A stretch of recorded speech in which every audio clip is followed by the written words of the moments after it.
Día de la Virgen de la Candelaria. De Oruro comprende una serie de hechos históricos, costumbristas, devocionales, religiosos y artísticos, concatenados unos a otros, los cuales hacen en suma lo que conocemos al presente. El Día de la Virgen de la Candelaria es una festividad religiosa que se celebra el 2 de febrero, conforme al calendario católico, formando parte de las actividades de este proceso, que es el Carnaval de Oruro, Bolivia. Ligado a esto, antecede un proceso preparatorio, físico y espiritual de los danzarines del carnaval. Sin embargo, es necesario conocer una de las principales actividades previas de planificación y preparación espiritual, tal cual es la velada. Una de las instituciones más antiguas en nuestra fiesta de la Virgen del Socavón es la preparatoria, con un año casi de anticipación, y se llama la velada. La velada no se refiere a poner velitas a la Virgen, porque en esos tiempos del siglo XIX y principios del siglo XX, a lo que ahora llamamos vela se le decía espelma. Por lo tanto, no podía ser una vela lo que se prendía. Claro que estas espelmas más se prendían en la noche para alumbrar el ambiente porque no había energía eléctrica. Velar es no dormir, quitar un poco de descanso de las personas. Y este descanso, que era tan importante en esos tiempos donde se trabajaba con horarios rígidos, era pues que el cuerpo se sienta un poco mal. Para estas veladas se invitaban a los padres por ser responsables de las actividades sociales de sus hijos. Y como si fueran también sus padres, invitaban a los padrinos, padrinos de bautizo, padrinos de matrimonio. No habían más padrinos en esa época. Por lo tanto, estas personas tenían que guiar, tenían que aconsejar, inclusive tenían que aportar algo para que la fiesta salga perfectamente. Cuando estaba presente algún danzarín o el director de danza, en este caso podría ser el caporal de la morenada, el ángel de la diablada, el guapuri de la cuyaguada, ellos pedían ciertas facilidades para poder ensayar y para poder también preparar todo su disfraz o lo que se llama la ropa de fiesta. En estas veladas todo eso tenía que solucionarse. Y los devotos que van a la velada llevan sus velitas y lo ponen delante de la Virgen del Socavón, no ya para alumbrar el ambiente, sino como un acto devocional. Y en este sentido, los devotos tienen que estar en oración, porque es un momento religioso. Y hay momentos en que se da la coquita, al principio, al medio y casi al final. La coca es una tradición que viene desde el siglo XIX, con unas hojitas. ¿Por qué estas hojitas de coca en el pasado y ahora?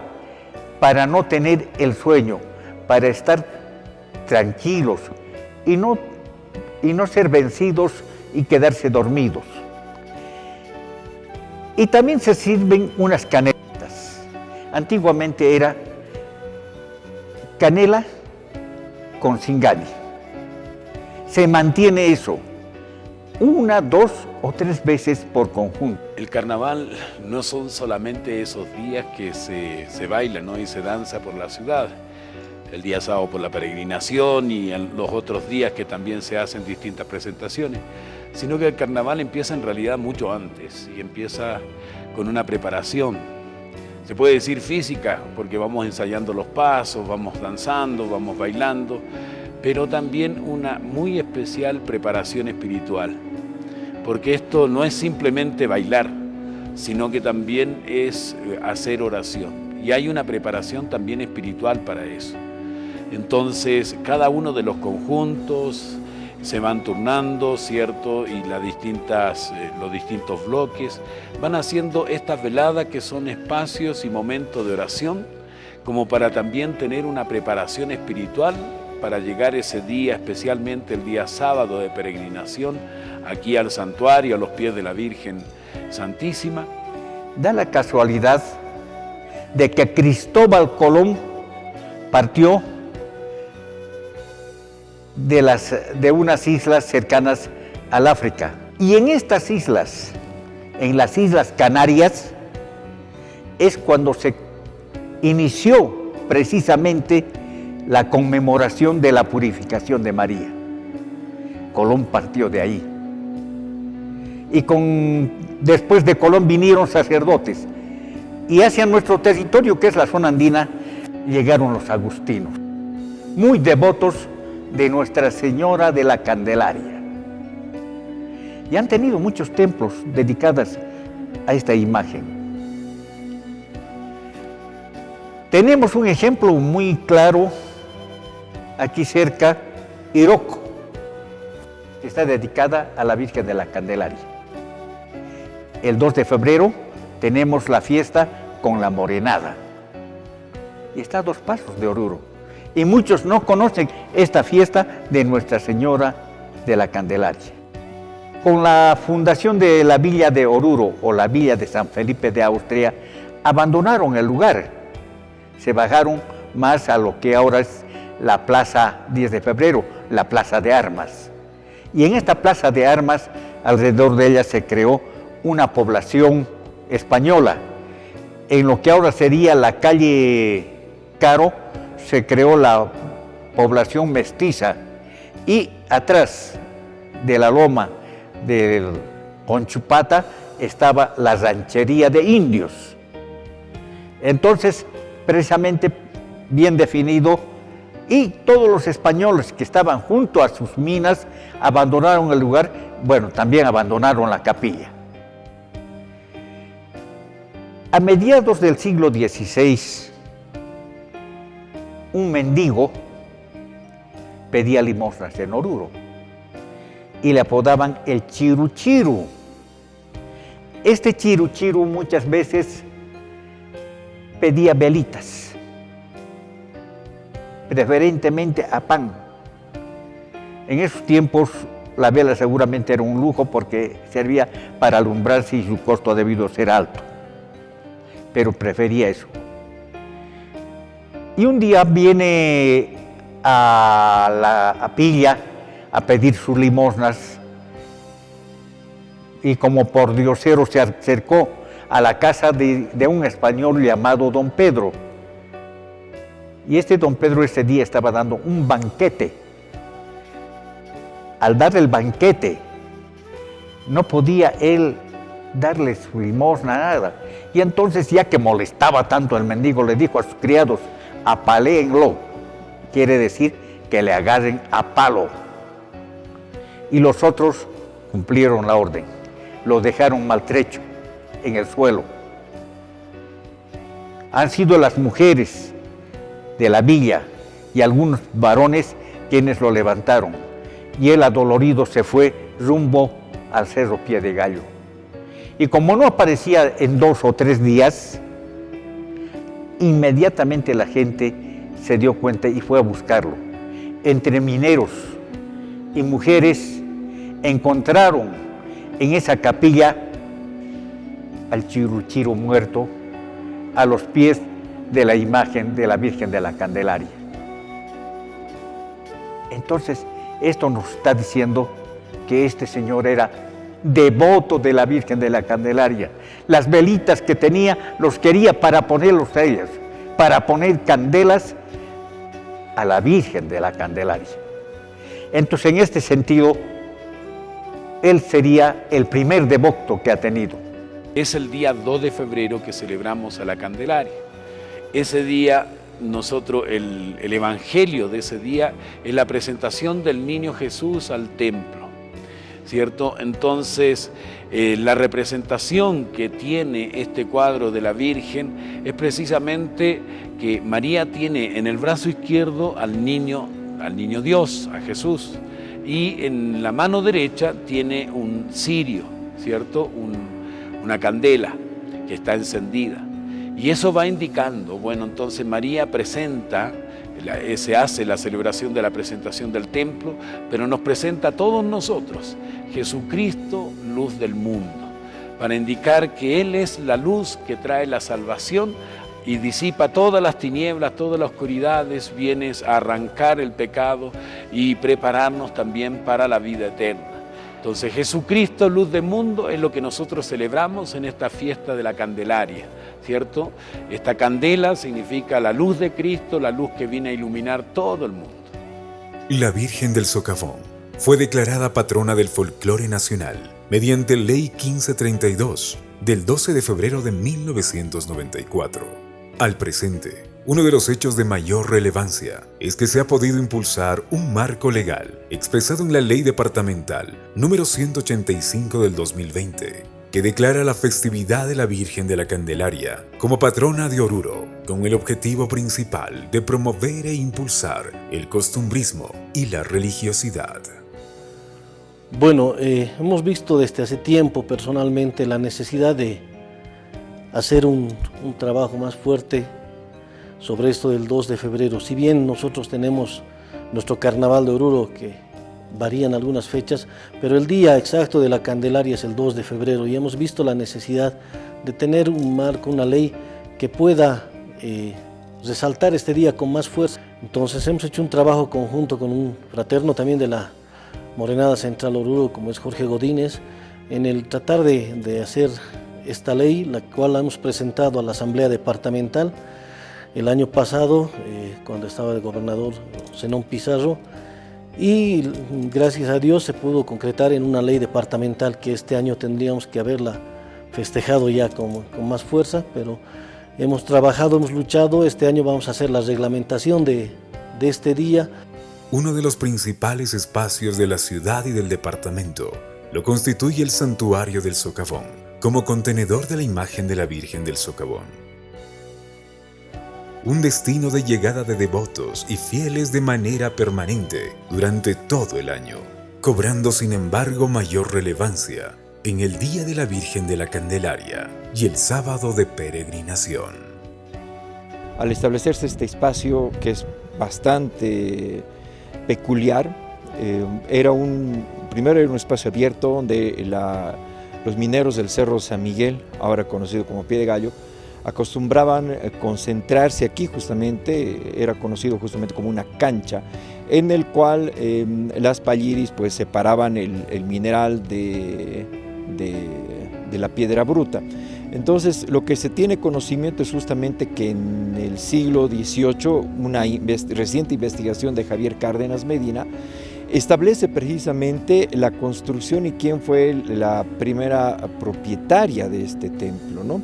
Entonces ya en ese tiempo se hablaba de una pequeña capilla dedicada a la Virgen del Socavón. Entonces es un dato bastante interesante porque conocemos después el relato de José Víctor Saconeta publicado en el libro Odas y Poemas de 1925, donde escribe una leyenda. No es un relato histórico, eso hay que aclararlo bien, sino escribe una leyenda donde recopila justamente las andanzas de el bandolero Anselmo Belarmino, que sí existió este personaje. Incluso hay un expediente judicial aquí en el archivo donde hemos encontrado justamente su nombre y algunas de las fechorías que él ha hecho. Pero sin embargo se ha tratado de armar un relato interesante donde José Víctor Saconeta establece que en 1789, cuando él fue herido de muerte, la gente lo encuentra en un paraje del Socavón, y a partir de ello, desde ese año de 1789, comienza la devoción a la Virgen, cuando en realidad ya había una devoción fuerte a la Virgen del Socavón. Recordemos que Jacinto Rodríguez, uno de los líderes del movimiento del 10 de febrero de 1781, pues asistió al templo del Socavón a dejarle velas a la Virgen de la Candelaria o la Virgen del Socavón, y luego se fue aquí atrás a la mina de Todos Santos en el Cerro Rubiales para continuar su laboreo.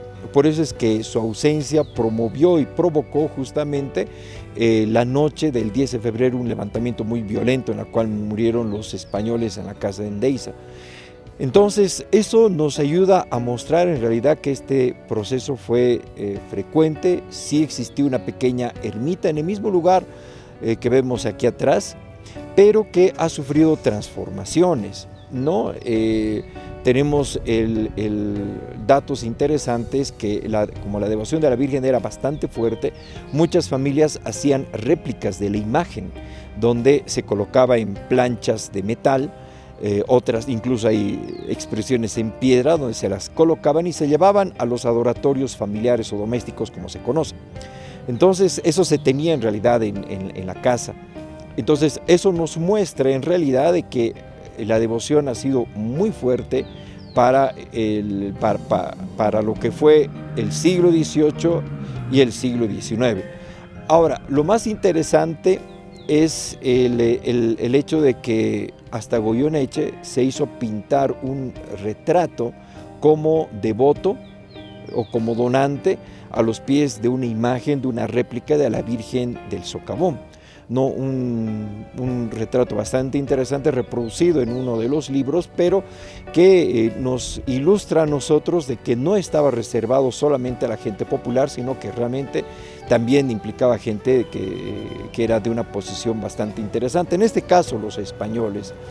Por otro lado, avanzando el siglo XIX, la imagen de la Virgen ha ido cambiando, se le colocaban flores en el cabello, se le colocó cabello natural, se le empezó a vestir a la imagen de la Virgen, y para 1883-84 más o menos, como tenemos en la portada aquí del templo, fue en ese tiempo que cuando se encontraba el regimiento Avaroa aquí en Oruro, el regimiento de caballería, fueron destinados a copiar piedras para la remodelación de la capilla del Socavón.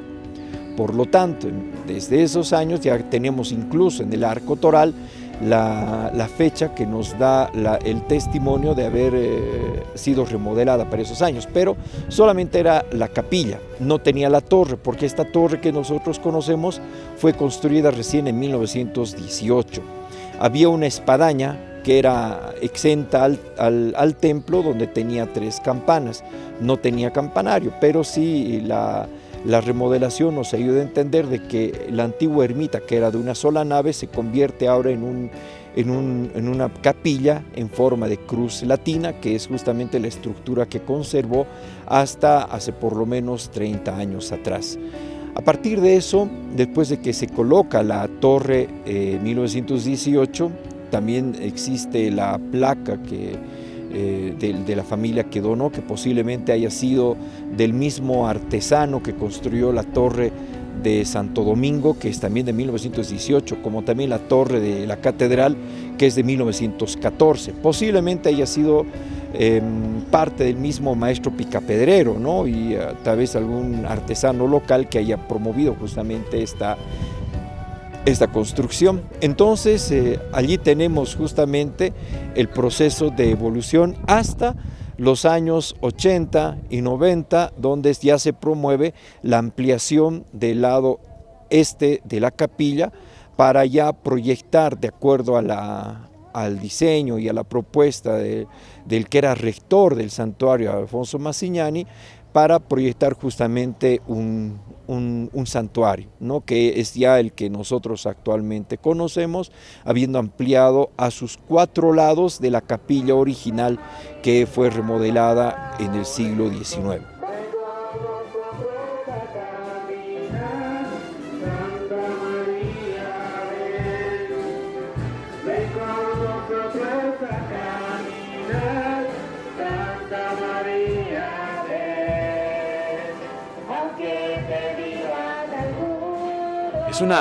Es una pintura histórica, entonces desde mucho tiempo atrás y que hay que tener mucho cuidado con ella. Entonces ese es el altar principal. Como ustedes pueden ver, a los costados están también, ¿cierto?, de este altar están 2 cirios grandes que van representando también eso, ¿no? La Virgen de la Candelaria, Jesucristo, luz del mundo, con también distintas banderas, ¿no?, que van representando el sentir y el querer de Bolivia, de Oruro específicamente, y de quienes están en este momento también custodiando el santuario de la Virgen del Socavón, que son los siervos de María.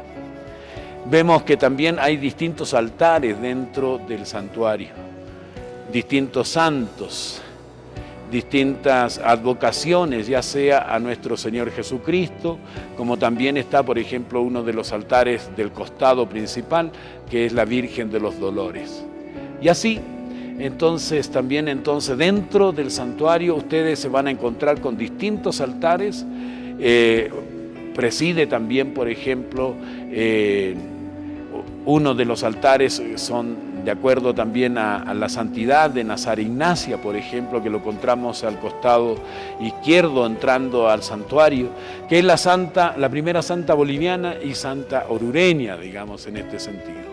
Al final nos encontramos con una linda pintura también del juicio final y se van a encontrar con distintas expresiones. También tenemos en el centro de la nave central, en la parte del techo del santuario, tenemos también la representación de las 4 plagas, ¿no?, que son parte de la tradición de Oruro. Y que van describiendo un poco cómo aquí en Oruro fueron descubriendo que esta cachamosita, ¿cierto?, era la Virgen María. Y así, entonces, hay distintos altares dentro de la Virgen. En el fondo de la iglesia, diríamos que es la parte posterior, ya la más reciente, la ampliación más reciente que se ha hecho, y en esa ampliación se descubrieron esta bocamina, ¿cierto?, que es el socavón, que le da el nombre también entonces a este lugar y a esta representación de la Virgen del Socavón. Ese lugar también entonces, en ese lugar tenemos el velero, donde la gente viene también, y una imagen, un busto de la Virgen del Socavón, donde la gente viene también a hacer mucha oración, viene a prender sus cirios, y también es un espacio en que hemos habilitado este socavón, esta bocamina, ¿cierto?, como un museo, rescatando un poco toda la tradición minera que tiene también Oruro. Por primera vez, después de innumerables años, no existirá la procesión de cirios, con la asistencia masiva de fieles y devotos, debido al contexto de pandemia por el COVID-19. Sin embargo, esto en lugar de decrecer la fe y devoción de la población, la acrecienta y se manifiesta de otras maneras, algo que quedará marcado para siempre en la historia. No hay orureño que no lo diga, la mamita del socavón.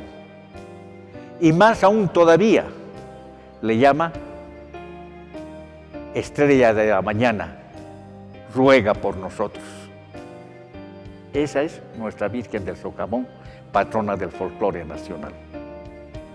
Es así como a través del tiempo se mantiene el fervor, la fe y la devoción en Oruro, dentro de una manifestación cultural que va en paulatino crecimiento, constituyéndose además en objeto de estudio de múltiples cientistas sociales, como también un destino turístico del mundo a ser conocido. Carnaval de Oruro, obra maestra del patrimonio oral e intangible de la humanidad. Secretaría de Cultura, Gobierno Autónomo Municipal de Oruro.